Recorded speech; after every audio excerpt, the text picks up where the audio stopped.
Break के बाद स्वागत है आपका। केजरीवाल सरकार दिल्ली में सभी नागरिकों को कोरोना का टीका मुफ्त में उपलब्ध करवाएगी। आम आदमी पार्टी के राज्यसभा सांसद एनडी गुप्ता ने प्रधानमंत्री से मांग की कि देश भर में सभी लोगों को ये टीका मुफ्त ही लगना चाहिए। इस दौरान उन्होंने और क्या कुछ कहा, देखिए। देश भर में कोरोना वैक्सीनेशन को लेकर तैयारियां जोरों पर है। सभी राज्य सरकारें ड्राई रन कर रही हैं, लेकिन उसके पहले राजनीति भी कोरोना वैक्सीन पर हावी हो गई है। आम आदमी पार्टी ने मांग की है कि देश भर में सभी लोगों को वैक्सीनेशन मुफ्त होना चाहिए। हमारे साथ इसी मुद्दे पर बातचीत करने के लिए आम आदमी पार्टी के राज्यसभा सांसद एनडी गुप्ता साहब हैं। गुप्ता साहब, देश भर में फ्री होना चाहिए? देखिए, ऐसा है, अरविंद जी बड़े स्पष्ट हैं। एक तो बीजेपी वाले कहते हैं अरविंद जी झूठ बोल रहे हैं। अरविंद एक ऐसा मुख्यमंत्री है पूरे हिंदुस्तान में, जो कहता वो करता, कभी जुमला नहीं छोड़ता। जैसे कि बीजेपी वालों का जुमलेबाजी करने की आज तक सबूत है। पिछले 6 साल में जो कहा वो किया, चाहे बिजली है, स्वास्थ्य सेवा है। दिल्ली में वैक्सीन फ्री देंगे और उन्होंने प्रधानमंत्री से, केंद्र सरकार से भी रिक्वेस्ट की है कि आप पूरे इसको हिंदुस्तान में फ्री दीजिए। और मैं इसके और एडिशन करूँगा, इसके साथ साथ जब वैक्सीन आप दें उसके साइड इफेक्ट को भी साथ देखें कि इसके साइड इफेक्ट क्या आ रहे, क्यों अभी ट्रायल रन चल रहे हैं। साइड इफेक्ट अभी आपने देखा, अमेरिका में एक लड़की ने लिया था, नर्स ने, वो 2 दिन के बाद उसकी डेथ हो गई। तो इस प्रकार के भी हैं, तो साथ साथ ये भी किया जाए। दूसरा, लोगों को इस बात को भी ट्रेनिंग देने की ज़रूरत है कि वैक्सीन लगवाने के बाद उनको क्या क्या प्रिकॉशन बाद में लेनी है। क्या उनको मास्क लगा के रखना है, क्या सैनिटाइजर यूज़ करना है, क्या सोशल डिस्टेंसिंग मेंटेन करनी है, क्या दिन में साबुन से हाथ धोने हैं। ये भी मैं ये समझता हूँ, ये भी टीका लगवाने के बाद भी जब तक ये निश्चित ना हो जाए कि टीके के परिणाम बिल्कुल सही निकल रहे हैं, और ये बिल्कुल जैसे कि आज हम वैक्सीन टीके लगाते हैं, पोलियो के लगाते हैं, उसके रिजल्ट हमारे सामने हैं, इसी प्रकार इसके भी अभी रिजल्ट देखने हैं। तो जब तक हमें कहीं ना कहीं सरकार को ये भी बात समझाने की जरूरत है कि टीका लगवाने के बाद भी लापरवाह ना हो कोई भी, जो है ये। गुप्ता साहब, आप देश भर में प्रधानमंत्री से अपील करें। आपकी सरकार दिल्ली में है, आप दिल्ली में फ्री दे रहे हैं, दीजिए। केंद्र सरकार को जो करना होगा वो करेगी। आप क्यों श्रेय लेना चाहते हैं, क्यों होड़ लेना चाहते हैं? और आप ही लगवा दीजिए पूरे देश भर में फ्री टीका।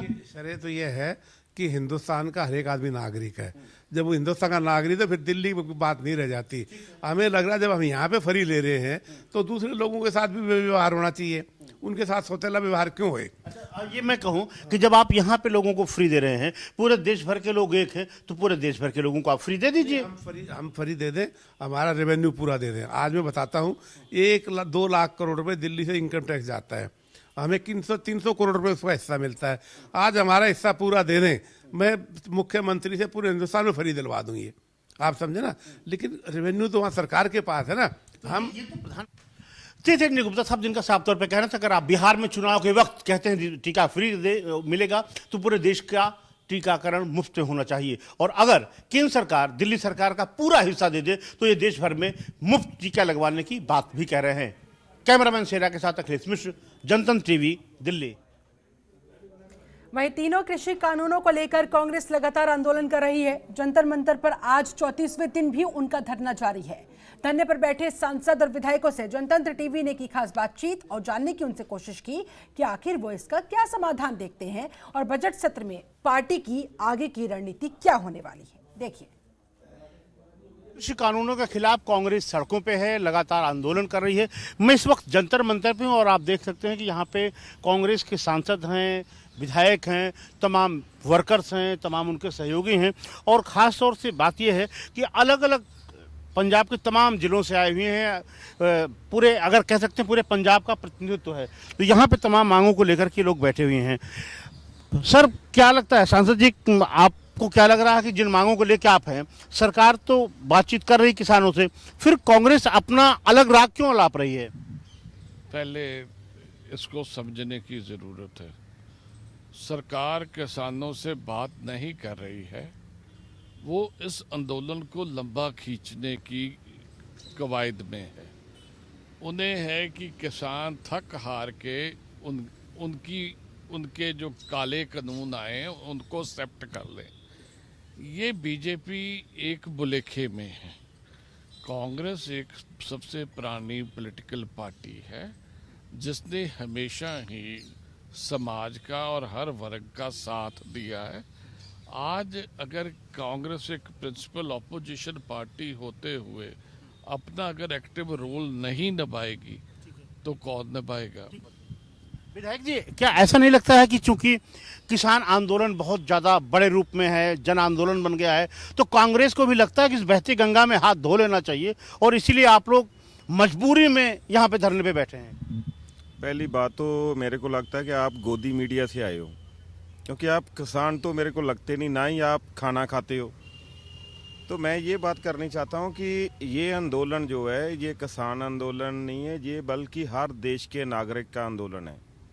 जो आदमी 3 पेट पर भर के खाना खा के सोता है, क्योंकि किसान अपनी फसल की मेहनत करता है, 6 महीने उसको लग जाते हैं, और आज हर एक आदमी अपना फ़र्ज समझ रहा है। ये देखिए, ये सारे बैठे हैं और वहाँ पर हर पार्टी का जो नुमाइंदा है, हर पार्टी का जो, क्योंकि किसी ना किसी ने किसी को वोट तो डाली है। आज जो भी लोग आंदोलन में बैठे हैं वो सारे पार्टीबाजी से ऊपर उठकर बैठे हैं। और जो यहाँ पर हमारे सांसद बैठे हैं, डिम्पा जी ने जैसे बताया कि यहाँ पर सिर्फ कि सेशन की मांग को लेके बैठे थे और किसानों की सपोर्ट में बैठे हैं। और ये कानून जो है, ये सरकार का जो अड़ियल रवैया है, ये देश के लिए बहुत खतरनाक होगा। वहीं बारिश के मौसम में जिस तरह से गलियों में कीचड़, गंदगी और फिसलन का हाल देखने को मिलता है, उससे कहीं ना कहीं प्रशासन और जनप्रतिनिधियों की बेरुखी भी सामने आ जाती है। इसके चलते जनता इस बेरुखेपन से अपने आप को ठगा हुआ सा महसूस करती है। यही हाल है साउथ दिल्ली के आया नगर के लोगों का भी। ये रिपोर्ट देखिए, खुद ही जान जाएंगे।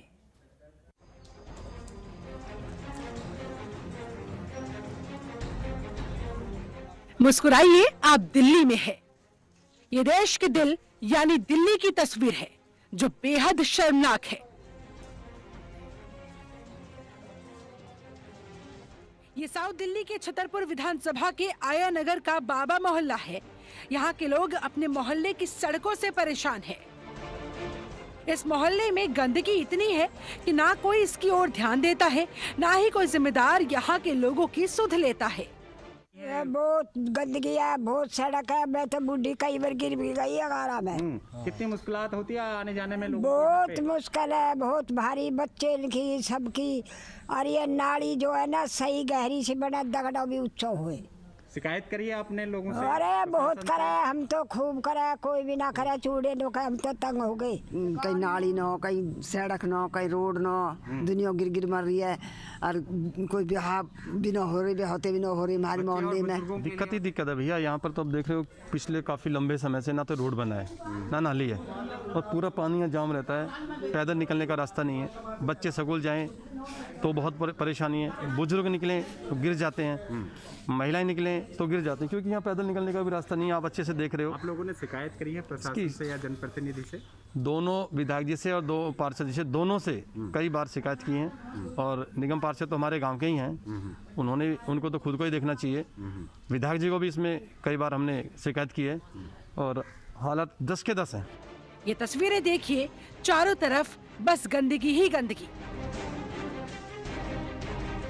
नालियों का पानी ओवरफ्लो होकर सड़क पर फैला है, जिसकी वजह से चारों तरफ कीचड़ मचा है।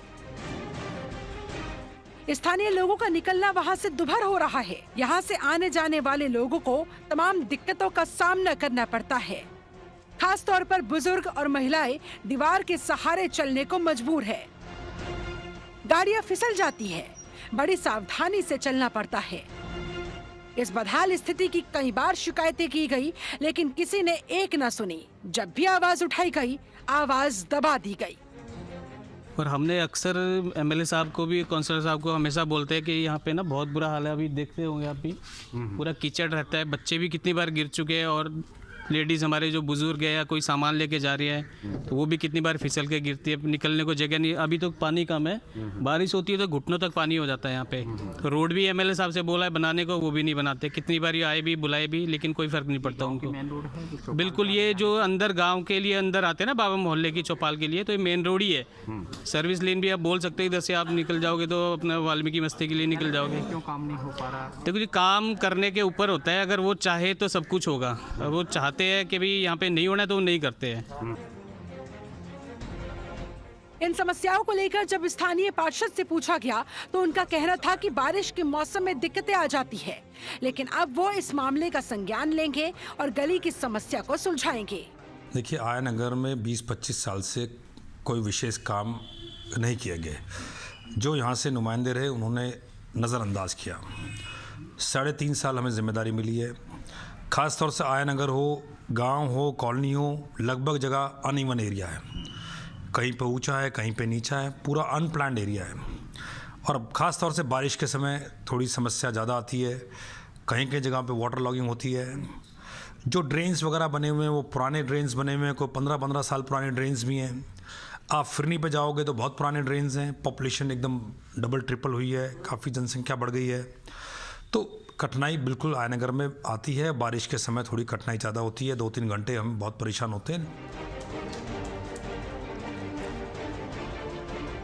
आलम यह है कि इस मोहल्ले की जनता को बार बार सिर्फ आश्वासन ही मिला। आज तक इनकी समस्या का कोई हल नहीं निकल सका और अब यहाँ के लोगों में रोष बढ़ता जा रहा है। देखने वाली बात ये होगी कि आया नगर के लोगों की ये समस्या कब तक दूर होगी, क्योंकि अब इन्हें आश्वासन नहीं, समस्या का समाधान चाहिए।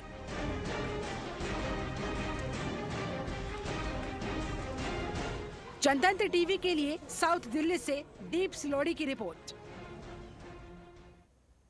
चलिए, इसी के साथ दिल्ली स्पेशल में फिलहाल बस इतना ही। आप बने रहे जनतंत्र टीवी के साथ। खबरों के निष्पक्ष विश्लेषण के लिए सब्सक्राइब करें Jantantra TV and press the bell icon. Never miss any update.